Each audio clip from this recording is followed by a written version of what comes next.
How's it, folks? DL2 has just released patch 19 along with the Halloween update, and it also includes the new Tower Raid game mode. I'll try and keep it concise, but there is quite a lot to go through, and I will likely be making a specific video about the Tower Raid just because of the amount of changes associated with it. And the Halloween update will run from today, the 30th of October, all the way until the 20th of November. So you've got 3 weeks to take part in it. So starting off with the Halloween update, Baka is going to be returning. He's the vendor for the Halloween event. They have removed all the treats you would get from previous events, but they do compensate you with the new currency, which is a Halloween candy. For every 5 treats, you'll get 1 Halloween candy for a maximum of 1,000 Halloween candies. So those of you who took part in previous events will get a bit of a head start in this one. And if you happen to have more than 5,000 treats, the excess will get converted into mutation samples at a rate of 1 per 4 treats. And then there should be no more treats left over from that. They have also added 3 new hotel-themed floors for the Tower Raid, which brings it up to 12 floors that can happen, that are divided into 4 sub-themes with 3 floors of each. So every run will pick 2 random floors per sub-theme, giving you a total of 8 floors you'll have to conquer before reaching the rooftop, where there will be a new final boss waiting. And on top of that, just like the previous edition of the Tower Raid, there will be a gameplay modifier for each floor that will either give you a benefit or a detriment that gets randomly generated on each floor. On top of that, you won't actually be playing as your own character during the Tower Raid. They've introduced a new character loadout system, so beginner players will be at the same level as max level players. To start off with, during the Halloween run, you will have 4 characters to choose from. You can choose the Scarecrow, which is a tank player. You can choose the Plague, which is a brawler player. You can go as Van Aiden, which is a ranger player. Or you can go as a Cursed Pirate, which is more into doing parkour damage and item and abilities and whatnot. And you'll get a preset loadout for each of the characters you choose. So there's no point in hoarding any medkits and whatnot you pick up during the raid. You might as well use them to help you complete a run. And testing out the different characters will also give you a different experience depending on their weapons and loadouts and whatnot. On top of that, for the first time you complete a run for each of their character, you will be rewarded with 4 new unique items, 1 for each new character. So that's something else to aim for.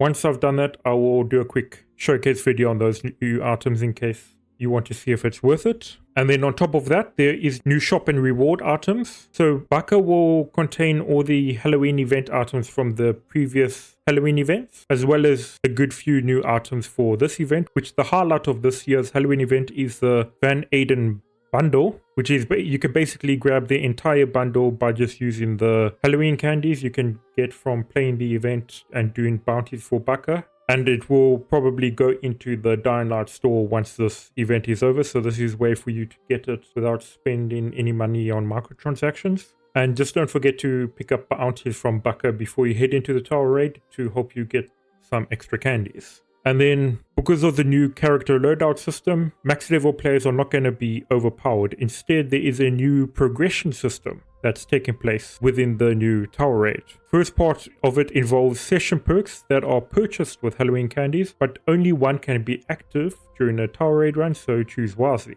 And if you're playing in co-op, only the host will be able to select which session perk will be active. On top of that, you can get character perks. These are special modifiers that are available for perk points only and will permanently affect your runs, granting some unique benefits, for example, faster healing. You can get perk points by leveling up Baka, and each level increase rewards you with a perk point. And Baka can max out to level 25, meaning there's a maximum of 24 perk points to earn this way. On top of that, you can also gain extra perk points at level 5, 10, 15, 20, and 25. So the max total amount of perk points you can get is 29. But you can also respec them at any time to try out different setups. So the goal for this is to make Tower Raids its own separate game mode, pretty much cut off from the rest of the game, with its own progression system, its own rewards and whatnot. And it's sort of like a roguelite sort of game where you're not really expected, especially if you're a solo player, to just run through the tower and complete it in one go. You kind of expected to make multiple attempts, dying and getting further through it until you eventually complete it after you've unlocked and spent a couple of perk points to make your character stronger. And then on top of that, there is a new control scheme, which is specifically important for firearms, which now allows you to aim your guns if you use the left trigger or L2 button and block when using melee weapons, which nice to see happen. You can find these options in the controls menu. And then the actual game update changes for patch 1.19, starting off with the tower raid. They fixed overlapping meshes in the lobby. They fixed getting stuck in obstacles in floors 5, 10, 11 and 20, and fixed visual issues with floor 17. They've also fixed clipping items and assets on floors 9 and 19. The window that allowed you to escape out of bounds on the roof is now closed and assets position is adjusted. The volatile tyrant can no longer trap you between objects to get you stuck. Adjusted raid failed screen to show without delay. Fixed progress tracking for several bounties, and fixed minor issues with modifiers. Moving on to co-op.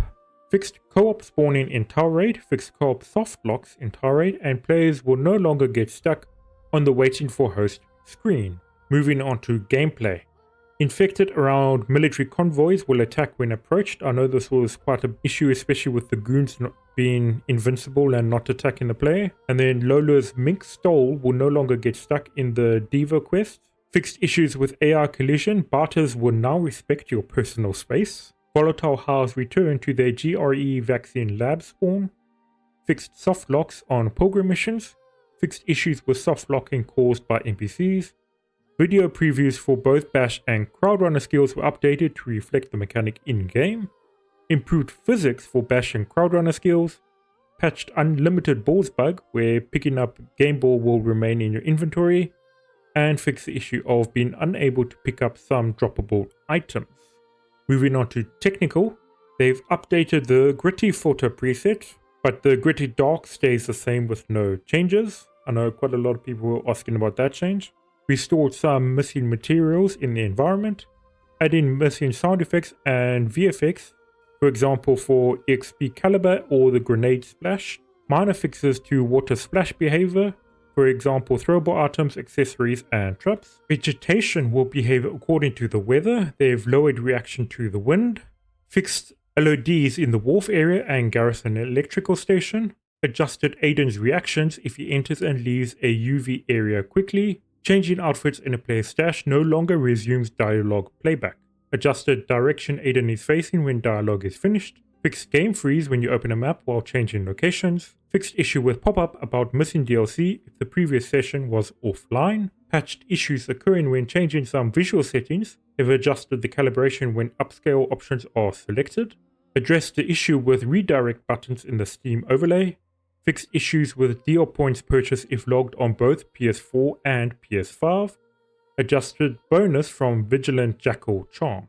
Moving on to the UI, they fixed some subtitle inconsistencies in side quests and fixed occasionally missing dialogue options with the kernel. And then finally, onto the dev tools, new slums prefabs added, missing terrain bug fixed, and LOD bugs fixed. And before I end off this video, I just want to point out a couple of items that you can pick up for free. Firstly, there is a new weapon called the Gladius, which is basically an old legionary sword. You can get it in the download store before you load a save game. It is likely to be free all the way until the end of the Halloween event on November the 20th, but I'm not too sure exactly that it will be free for that long. So I would recommend picking it up as soon as you can. On top of that, there is a new SMG and outfit that you can get from Twitch drops if you watch a streamer that has drops enabled. And then on November the 6th, they're going to be adding a new elite mode for the tower raids, which will make things a lot more difficult.